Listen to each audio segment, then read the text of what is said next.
ETF index mutual funds నేర్చుకుని stock మార్కెట్లో రాణించాలనుకుంటున్నారా? వెంటనే ఈ నెంబర్కి కాల్ చేయండి.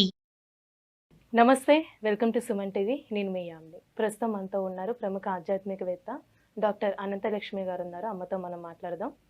నమస్తే అమ్మ. నమస్తే తల్లి. అమ్మ, మామూలుగా అయితే జన్మదినం అనేది ఒక్కసారే ఉంటుంది, కానీ హనుమంతుడి వారికి ఏంటమ్మా 2 సార్లు చేయడం జరుగుతుంది. అసలు మన దగ్గర చైత్ర మాసంలో చేస్తారు, అలానే వైశాఖ మాసంలో కూడా ఉంది. అసలు తెలియచేయండి అమ్మా. మనం కూడా 2 చేసుకుంటామమ్మా. తిథుల ప్రకారం ఒకటి చేసుకుంటున్నాం, తేదీల ప్రకారం ఒకటి చేసుకుంటున్నాం. ఇది అది కాదు, హనుమంతుడిది అది కాదు. నిజానికి హనుమంతుడి జీవితానికి సంబంధించినటువంటి విశేషాలన్నీ మనకి ప్రమాణంగా ఉండేది పరాశర సంహిత. పరాశర సంహితలో హనుమంతుడు వైశాఖ బహుళ దశమి మందవారం అంటే శనివారం నాడు పుట్టినట్టుగా చెప్పబడింది. అర్థమైంది కదా? వైశాఖ బహుళ దశమి అంటే కృష్ణపక్షం. పూర్ణిమ అయిన తర్వాత వచ్చేటటువంటి దశమి నాడు శనివారం నాడు ఆయన ఆవిర్భవించాడు అని చెప్తారు. అది పరాశర సంహిత ప్రామాణికం. కానీ మనకి ఉత్తర దేశంలో చైత్ర పూర్ణిమ హనుమత్ జయంతిగా చేసుకుంటూ ఉంటారు. అవునమ్మా, ఇక్కడ కూడా అదే విధంగా చేస్తారు కదమ్మా. అది తెలియక చాలా చేయడం మొదలు పెట్టారు. మొదట్లో చేసేవారు కాదు. రాను రాను ఉత్తర దేశ ప్రభావం వల్ల చేస్తూ మొత్తానికి విషయం ఏమిటి అని లోపలగా చూసినట్టయితే హనుమద్ విజయోత్సవం అన్న పేరుతో చేస్తున్నారు. మీరు గమనించారో లేదో? అంటే విజయోత్సవం అంటే ఏంటమ్మా? హనుమంతుడికి నీ వల్ల కదా మాకింత జరిగింది అని రాముడు ఆయన్ని మెచ్చుకున్నటువంటి రోజు అన్నమాట. చైత్రమాసంలో తిరిగి వచ్చిన తర్వాత నవమి నాడు ఈయనకి పట్టాభిషేకం ముహూర్తం పెడితే ఆ రోజు కదా పట్టభంగం అయ్యి అరణ్యవాసానికి వెళ్ళాడు. మళ్ళీ వచ్చేటప్పటికి ఆ రోజుకు తిరిగి రాకపోతే నేను ప్రాయోపవేశం చేస్తానంటే హుటాహుటిన బయలుదేరి రాముడు వచ్చాడు. నవమి కల్లా తిరిగి వచ్చాక పట్టాభిషేకం ఆ తర్వాత చేయడం జరిగింది. ఈ పట్టాభిషేకం అయిన తర్వాత ఒక్కొక్కళ్ళని రాముడు సన్మానించటం మొదలుపెట్టాడు.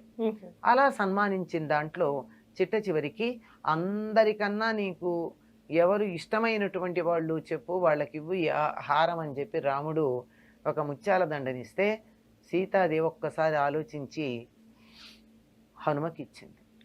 అంటే అందరికన్నా తనని ఉద్ధరించినటువంటి వాడు హనుమ అన్న ఉద్దేశంతో రాముడు కూడా అంతే. అందరికి అన్ని రకాలైనటువంటి సన్మానాలు బహుమానాలు ఇచ్చి హనుమని మాత్రం నేను నీకు ఏమిచ్చినా సరిపోదు అని చెప్పి కౌగిలించుకుంటాడు. అలా హనుమంతుణ్ణి గౌరవించిన రోజు అని కొంతమంది చెప్తారు. ఈ విజయోత్సవంగా ఇలా రకరకాలుగా ఈ రోజుని చేసుకుంటారు. ఏదో వంకన హనుమంతుడిని పూజించుకోవడం మంచిదే కదమ్మా. అంతే కదమ్మా, అది సంగతి. ఇప్పుడు వైశాఖ మాసంలో వచ్చే ఆంజనేయ స్వామి గురించి అంటే జన్మదినం, అది ఆ రోజు పుట్టినట్టేనమ్మా? అది మనకి పరాశర సంహితలో స్పష్టంగా ఉందమ్మా. అది వైశాఖ బహుళ అంటే పౌర్ణమి వెళ్ళాక కృష్ణపక్షంలో ఉండే దశమి నాడు పూర్వభాద్ర నక్షత్రంలో హనుమ ఆవిర్భవించాడు అని చెప్తారు. అదే తప్పనిసరిగా అక్కడే అందులో ఉన్నది, దాన్ని మనం ప్రమాణంగా తీసుకుంటూ ఉంటాం. కానీ ఇక్కడ ఈ మధ్య కాలంలో ఇట్లా చేస్తున్నారు, చేసి దీన్ని మళ్ళీ హనుమద్ విజయోత్సవంగా మళ్ళీ తర్వాత చెప్తున్నారు. కానీ మెయిన్ అయితే మనకి వైశాఖంలో వచ్చింది, వైశాఖ మాసమే. అంటే అమ్మ, ఇప్పుడు సీతమ్మ వారు ఆంజనేయ స్వామికి ఒక ముత్యాల హారం ఇస్తే దాన్ని ఇలా కొరికి ఇలా చేశారంటారు కదమ్మా. అసలు ఎందుకు అలా? ఇది కూడా కల్పనమ్మా. హనుమంతుడు ఎంత రామ భక్తుడో చెప్పాలి అన్న ఉద్దేశంతో. అంటే ఇందులో రామనామం దొరుకుతుందా అని ప్రతి ముత్యం కొరికేట. ఎందుకు దొరుకుతుందమ్మా? అంత తెలివి తక్కువ వాడా? బుద్ధిమతాంబరిష్ట అని కదా హనుమంతుడి గురించి చెప్తారు. అంత బుద్ధిమంతుడు ముత్యాల్లో రామనామం ఉంటుందని కొరుకుతాడా? ఏదో కల్పన, ఆయనకున్న భక్తిని గురించి చూపించటానికి. అయితే ఏదన్నా పండిస్తే పండులో రామనామం ఉందా అని చెప్పి కొరికి చూస్తాడా? ఇట్లా కాదు. ఆయనకి హనుమంతుడికి వీటన్నిటికన్నా కూడా ముత్యాలు రత్నాలు మొదలైనటువంటి వాటికన్నా కూడా రాముడంటే ఇష్టం, రాముడిని అన్వేషిస్తూ ఉంటాడు అన్న భావన తెలియచెప్పడానికే తప్ప వేరే కాదమ్మా. అంతే, ఇది కల్పన.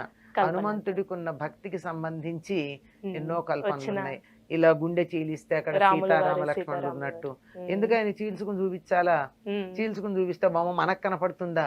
ఆయనకు కనపడుతుంది తాను లోపు చూపులో గనక చూసినట్టయితే.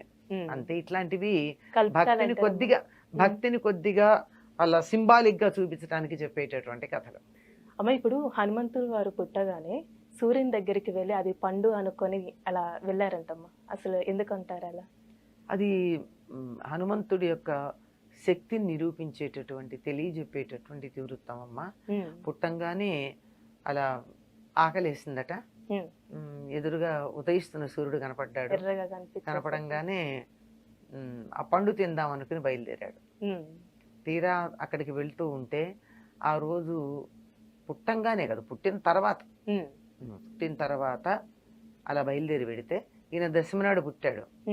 3 రోజులైంది. అమావాస్య నాడు పండు తినడానికి వెళ్ళాడు. వాళ్ళమ్మ కాస్త బయటికి వెళ్ళిందో ఏమో పండు తేవడం. వెళ్ళేటప్పటికీ ఆ రోజు అమావాస్య సూర్యగ్రహణం. అక్కడ రాహు ఉన్నాడు. ఉండి వెంటనే ఇంద్రుడి మీద కోపం వచ్చింది తనకి. నాకు నువ్వు ప్రతి గ్రహణం ఉన్న సమయంలో నాకు ఆహారంగా ఇచ్చావు కదా సూర్యుడిని, మళ్ళీ ఇంకెవరికి ఇచ్చావు నువ్వు అని ఇంద్రుడితో దెబ్బలాడడానికి వెళ్ళాడు రాహు అలా వెళ్ళంగానే వెంటనే ఇంద్రుడు బయలుదేరి వచ్చాడు. ఇదేమిటి వీడెవడు రాహుని అడ్డుకున్నాడు అని. హనుమంతుడు అప్పుడు అక్కడి నుంచి వీడి మీదకి వచ్చేసాడు, ఇంద్రుడి మీదకి వచ్చాడు. ఇంద్రుడి మీదకి కాదు, ఇంద్రుడు ఎక్కిన ఐరావతం మీదకి వచ్చాడు. అంత దూరం పోయి పండు తినడం కన్నా సూర్యుడి కన్నా రాహు బాగున్నాడు. రాహు కన్నా ఐరావతం ఇంకా బాగుంది, దగ్గరగా ఉంది. ఇది ఐరావతాన్ని తిందామని వెళ్ళేటప్పటికి ఇంద్రుడి కోపం వచ్చి వజ్రాయుధం వేశాడు. ఆ వజ్రాయుధానికి ఈయన దవడ పేలిపోయి మూర్ఛపోయాడు. అంత బలం కలిగినటువంటి వాడు మూర్ఛపోయేటప్పటికి తన కొడుకు ఇంత కష్టం కలిగిందని వాయుదేవుడు తన కొడుకుని తీసుకుని ఒక గుహలో బంధించి కూర్చున్నాడు. వాయువు లేకపోయేటప్పటికి అందరికీ కీళ్లు పనిచేయడం మానేశాయి. అందరూ వచ్చి ప్రార్థిస్తే బ్రహ్మగారు వచ్చి ప్రార్థించిన తర్వాత వాయుదేవుడు తన కోపాన్ని తగ్గించుకున్నాడు. బ్రహ్మ అందరికీ చెప్పాడు, మీరందరూ వరాలు ఇవ్వండి ఈ బిడ్డకని. బ్రహ్మగారేమో అతనికి బ్రహ్మాస్త్రం అతడి మీద పనిచేయదు అని, అతనికి చిరంజీవిత్వం ఉంటుందని ఇచ్చాడు. అందరూ ఆయుధాలు ఇచ్చారండి. ఆయుధాలు ఇచ్చారు, వరాలు ఇచ్చారు. అందువల్ల అతనికి సుఖమే కలిగింది. అంత బలం కలిగిన వాడు. సూర్యుడు ఏం చేశాడంటే, ఈ పిల్లవాడు చదువుకునే వయసు వచ్చిన తర్వాత నేను నీకు చదువు నేర్పిస్తా అన్నాడు.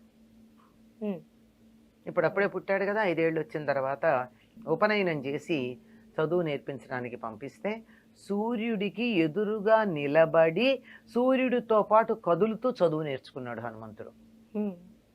ఇప్పుడు సూర్యుడు ఇలా వెడుతున్నాడమ్మా, సూర్యుడికి ఎదురు నిలబడ్డవాడు ఎట్లా వెళ్ళాలి? వెనక్కి అడిగేయాలి. సూర్యుడంత వేగంగా వెనక్కి నడుస్తూ కదలకుండా 24 గంటలు చదువు నేర్చుకున్నాడు హనుమంతుడు. అంత బలం కలిగినటువంటి వాడు గనకే సూర్యమండలం దగ్గరికి ఎగురుకుంటూ వెళ్ళి అది పండు అనుకుని తినడానికి బయలుదేరి వెళ్ళినవాడు. అందుకే సూర్యుని మించినటువంటి జ్ఞానం ఇచ్చేవాళ్ళు మరొకళ్ళు లేరు. హనుమని మొట్టమొదటిసారి చూసినప్పుడు హనుమ మాట్లాడినటువంటి మాటలు విని రాముడు ఒక పెద్ద ప్రమాణ పత్రం ఇస్తాడు. ఇలాగ మాట్లాడే మాట యొక్క లక్షణాన్ని బట్టి అంత గొప్ప చదువు నేర్చుకున్నాడంటే సూర్యుడి వల్ల. చాలా చక్కగా తెలియజేశారమ్మా, ధన్యవాదాలు. నమస్తే అమ్మా. సుమన్ టీవీలో మీ పర్సనల్ అండ్ బిజినెస్ ప్రమోషన్స్ కోసం కింది నెంబర్కి కాంటాక్ట్ చేయండి.